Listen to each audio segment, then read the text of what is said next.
Richard Lee McNair, born in 1958 in Oklahoma, faced a significant turning point in his life at the age of 28 when he received 2 life sentences for murder and attempted murder stemming from a burglary gone awry.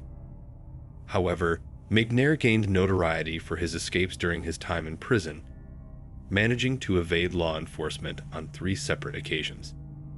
His initial escape was short-lived, lasting only a matter of minutes.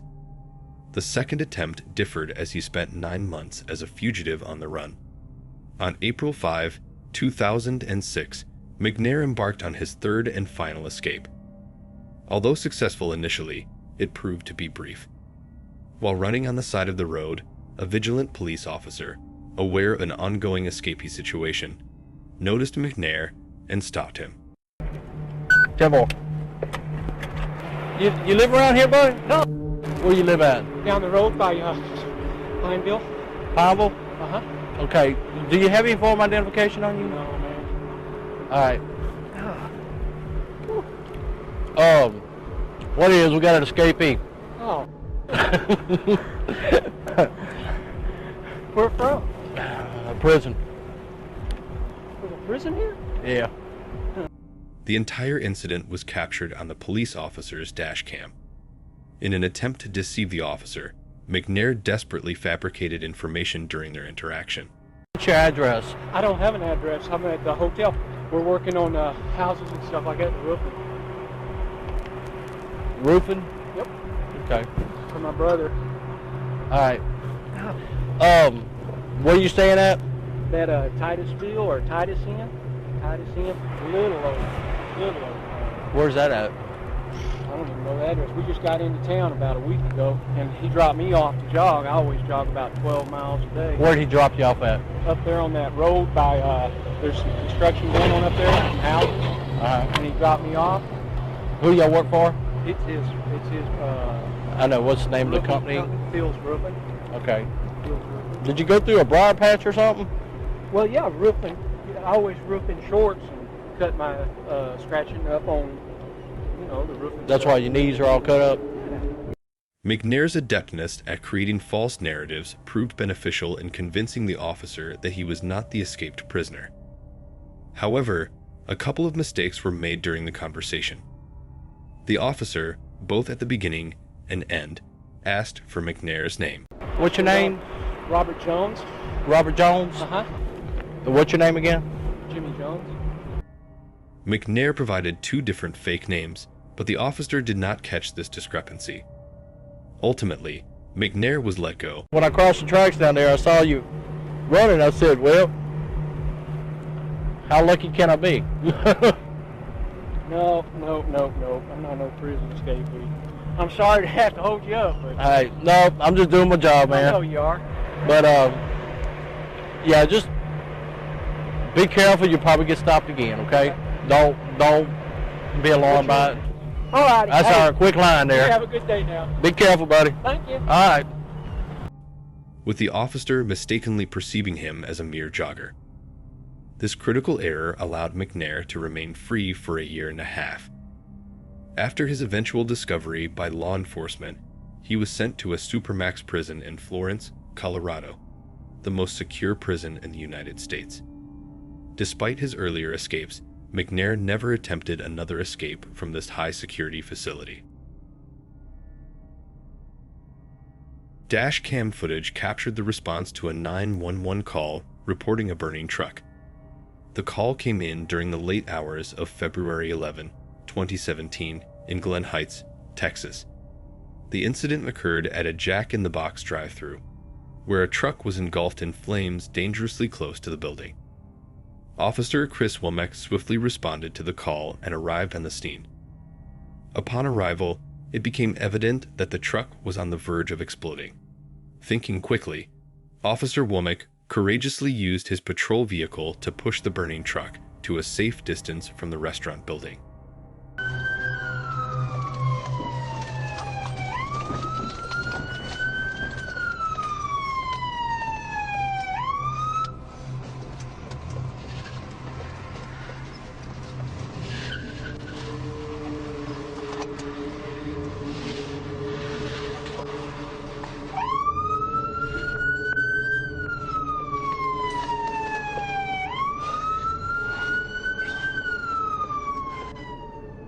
Thanks to his timely intervention, the act prevented any damage to the building and averted potential injuries.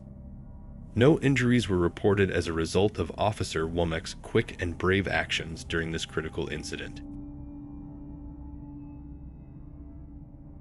On December 19, 2017, the Tucson Police Department in Arizona received a troubling call reporting a man suspected of impersonating an undercover cop. The caller explained that while parked on the side of the road with friends, an individual claiming to be an undercover cop approached them. The group was searched, and one person was even handcuffed. The police later confirmed that the impersonator had no affiliation with law enforcement. Multiple police officers were dispatched to the scene. However, upon their arrival, the impersonator had already fled, leaving abruptly after the group called the police. How's it going? You guys live here? You guys live here? What are you guys doing? Chilling?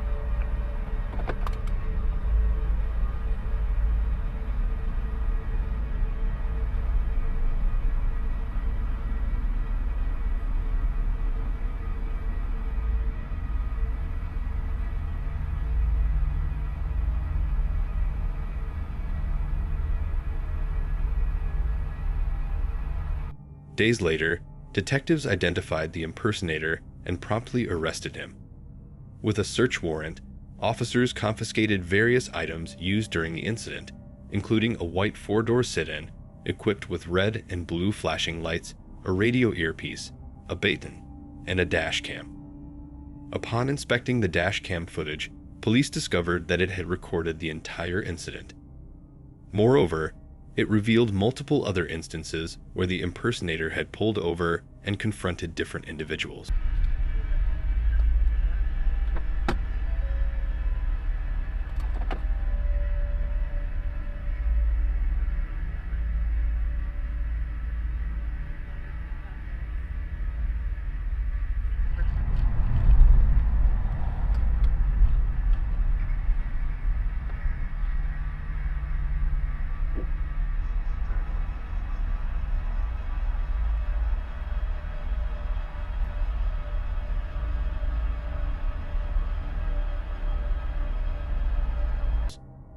The man's motives, although not entirely clear, raised concerns, especially given his willingness to put people in handcuffs.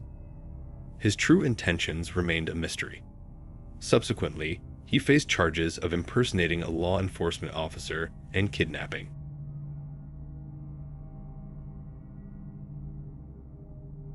It was November 19, 2017, in Clearwater, Florida, when two police cruisers equipped with their own dash cams responded to a traffic stop on North Keene Road. Just 2 minutes after their arrival, a small plane hovering in the air came into view. However, it swiftly became apparent that the aircraft was descending and heading straight towards the police officers.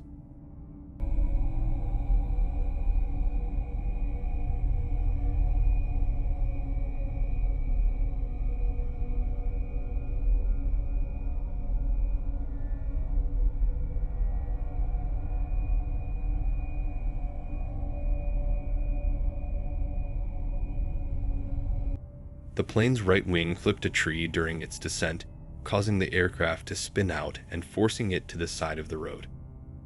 Minutes earlier, the four-seater plane, piloted by 61-year-old Mark Allen Benedict with one other passenger on board, had taken off from a nearby airport. Shortly into the flight, their engines began to fail. Mark reported the issue to the airport, expressing doubt about making it back due to the worsening state of the remaining engine. This forced him to crash land on the road, coincidentally already occupied by police. Despite the severity of the crash, both Mark and the other passenger were able to walk away from the wreckage with minimal injuries. Remarkably, no one on the ground suffered any injuries in the incident.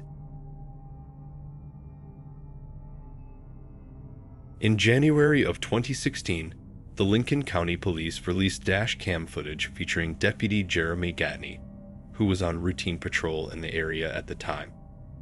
As Deputy Gatney approached an intersection, he noticed an obstruction in the roadway.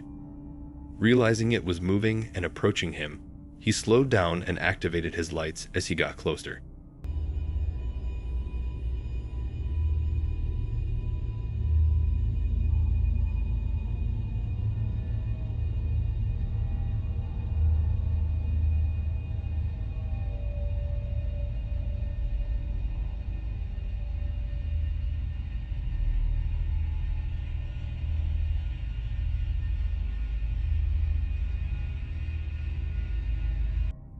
To his surprise, he discovered an infant child running in the middle of the road, right up to his cruiser's front bumper. Jeremy promptly picked up the child and inquired about the whereabouts of the parents. Shortly after, the parents were located, frantically searching for their child. The investigation revealed that the child had unknowingly slipped out of the family's house through an open door. It wasn't until minutes later that the parents realized their child was missing. Despite a thorough investigation initially focusing on child neglect, it was ultimately determined to be an accident. Consequently, no criminal charges were brought against anyone involved in the incident. On the morning of February 24, 2015, police received multiple calls from a New Jersey neighborhood reporting a strong smell of gas in the air. Police officers, firefighters, and utility workers swiftly responded to the calls, suspecting a gas leak and urgently working to locate its source.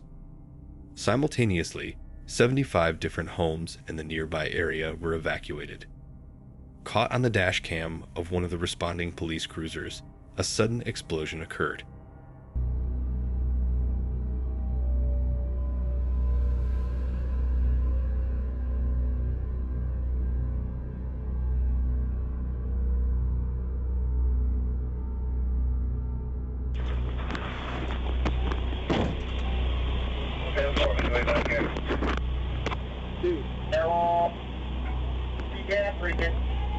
The blast sent debris from the house flying in every direction throughout the neighborhood. Although the home was under renovation and unoccupied at the time, 15 people were injured in the explosion. Most of the injuries were sustained by firefighters and utility workers, with some critically injured individuals requiring airlifting to nearby emergency rooms.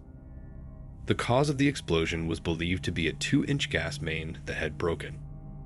However, the details of how the gas main broke and what ignited the blast remained unclear. This footage was captured on February 18, 2022, in Shawano, Wisconsin, from the dash cam in Officer Jeff Butner's cruiser. Jeff was patrolling the highway when suddenly, a pileup of cars came into view.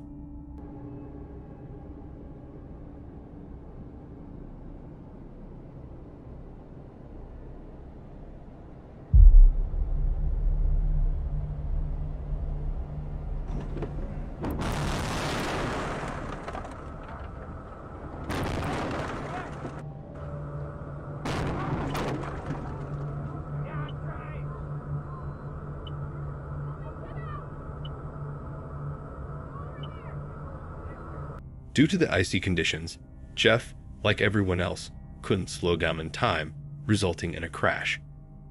Before he could exit his vehicle, cars from behind began slamming into his police cruiser.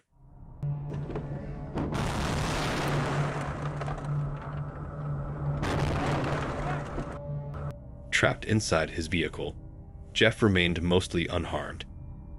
After a period of time, a few individuals involved in the crash approached to check on Jeff. Hey, officer, are you okay? A little sore, but... I'm a little sore, but I gotta try and get a hold of my supervisor at least. Kind of trapped right now. How's your legs and everything? They're alright. I'm kind of trapped right here. Okay, yeah.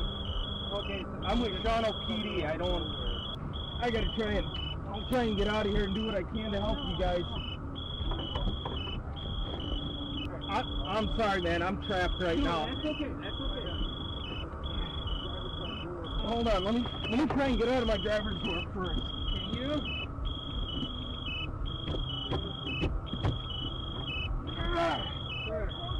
Can you? Nope. Nope. We got it open. You got it open? It took 6 minutes for Jeff to free himself from the wreckage. Once extricated, he immediately joined in helping other stranded drivers. The pileup involved a total of 39 vehicles, resulting in 10 people sustaining injuries.